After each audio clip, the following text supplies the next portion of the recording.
This comes up quite a bit whenever we're visiting, especially homes in, let's say, Westfield or Noblesville. And I just parked in a super nice neighborhood in Westfield. And so let's say we get out and we take a look at a couple of the houses and we get back in the car, and then we drive to another neighborhood and take a look at another home. What comes up is that, you know, we took a look at these homes, but I didn't really see anything around it. I felt like we were in the middle of nowhere. So this can happen in a lot of places, but we're focusing mostly on Westfield and Noblesville with that particular concept today, and getting into the details of that and how it really, truly isn't true. Stay tuned.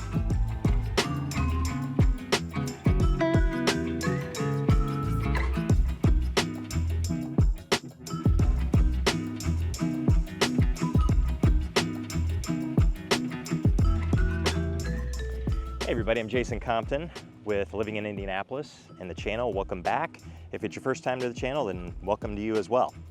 So again, Westfield today in a super nice, newer construction neighborhood. That's really one of the reasons that I popped in here, because a lot of people are looking for something that is newer or a new construction neighborhood, all different price ranges. And Westfield has quite a few of them. Noblesville has quite a few of them.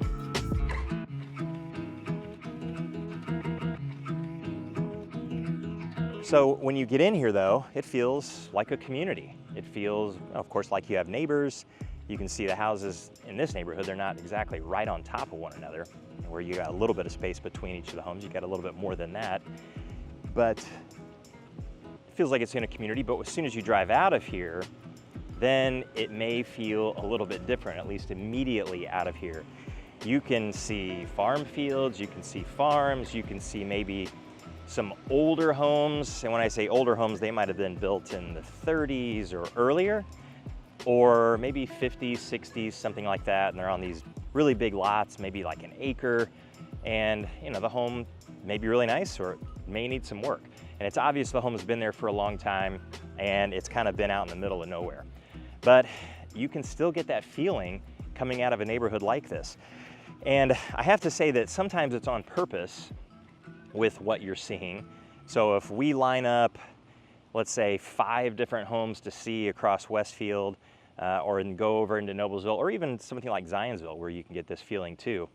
Just that Zionsville's smaller than Westfield and Noblesville, especially when you combine Westfield and Noblesville. You just have a lot more options in those two places compared to Zionsville, because Zionsville is just over 30,000 people.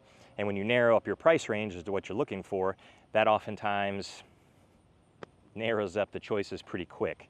So Westfield starting to push 60,000 people. Noblesville, you're talking 76,000 people or so. A lot more opportunities. And on average, just a little bit less expensive than a Zionsville, but still that same feel. If we go from one house to another, and let's say it's a 10-minute drive or a 15-minute drive, and not just across the street, we're not taking very many of the main roads. We're certainly not going to take any interstates, not that you would when you're this far north anyway. You're pretty far away from 465, I-69, I-65, big roads like that. Because, you know, if you're, let's say in Zionsville and you're going over to Noblesville, well, one of the ways to do that is to go south on I-65, take 465 to the east, take 69 to the north, and then either get off on an exit once you get pretty far north on 69, or take State Road 37 further to the north and into Noblesville. That's not the best way to go. Coming down to 465 off of I-65, you just don't see anything of the city.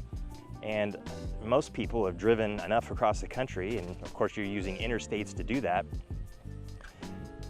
You don't see what it's really like in a lot of those cities by doing that. You're just really passing through. It's almost like an airport. You know, if you've never been to a city, but you've been to the airport because you had a connecting flight there, do you count that as being or having visited the city? I don't. You know, so there's a couple of different cities in the country that's happened to me and passed through, but I don't count the fact that I've been to that city because I never left the airport. That's not an experience in that city at all. So again, it's on purpose. We avoid those roads because I want you to see a little bit more as we're driving from one to the other of just what it looks like around some of these neighborhoods. And so then one of those impressions would be, I don't feel like there's much around some of these neighborhoods. So what we'll do then a lot of times is in the kitchen of whatever home that we're in, taking a look at, we'll just stop for a couple of minutes and say, look, okay, here's the map, here's where we are. And if you want a grocery store or this particular park or this particular attraction, whatever it is, in either Westfield, Noblesville, or any other place, we say, here's how far away you are from it. And usually, I mean, when I say usually, I really mean almost all the time, you're no more than 10 minutes from any one of those things that you're probably gonna need on a daily basis. So you need a grocery store. Maybe you didn't see one in the few hours that we've been out taking a look around. Well, it's a guarantee that you've got a grocery store easily within 10 minutes. Now, is it a Whole Foods? Is it a Trader Joe's? That's a different story. If you're getting into mega specifics about what type of grocery store you want, well, those things aren't all over the place, but a grocery store of some kind close by, you've got it. Now, most of the time that means it's a Kroger, but it could be a Fresh Time, it could be a Needler's, it could be a number of other smaller grocery stores too, because there's plenty of them around and you're always relatively close. So a place like this, one of these new construction neighborhoods, can give you that feel of not very crowded, of being, I wouldn't say exactly rural, because rural means you're pretty far out there, but at least you might have a glimpse of it, of being that, yet close to everything. And some people are really looking for that. They don't want that high energy, the density of a place like Carmel. Not that it's not crazy energetic, but boy, there's a lot of people there. I mean, there's 100,000 people in Carmel, and it's surrounded by Westfield, where I am right now. To the north, you've got Zionsville to the west, you've got Fishers to the east, and with Indy to the south, a lot of people work in Indy, or a lot of people come from Indy to work in Carmel. You've got people going from Westfield to Indianapolis, you've got people traveling from Fishers into Carmel, and then from Carmel into Fishers. There's a lot of transient traffic through there too. Not that the traffic's bad, because the infrastructure is really incredible, and it can handle a ton of traffic. It really can. And Westfield is on its way to that. It's just growing so fast. So you see all kinds of projects going on around Westfield just to try to keep up with that and to try to get ahead of some of that growth too.